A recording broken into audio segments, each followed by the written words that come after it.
Vladimir Putin nuk është parë më në publik prej mbi një javë dhe kjo e nxiti homologun e tij Ukrainës, Volodymyr Zelensky, të deklarojë se shefi i Kremlinit nuk i ka mbetur shumë kohë.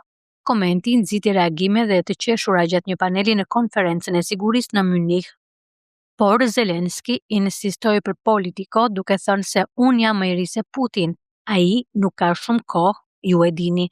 Edhe pse fillimisht deklarata u prit me të qeshura nga audienca, ai shtoi: Jo, më besoni, kjo është e rëndësishme, duke lënë të kuptohet se komenti kishte domethënie politike dhe jo personale.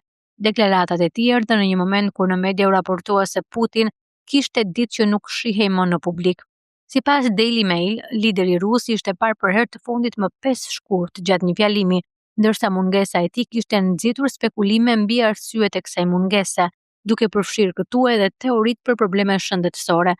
Në të kaluarën zhduket e përkohshme të presidentit rus nga skena publike kanë nxitur her pas here spekulime, por Kremlini zakonisht i ka hedhur poshtë ato si të pabazuara.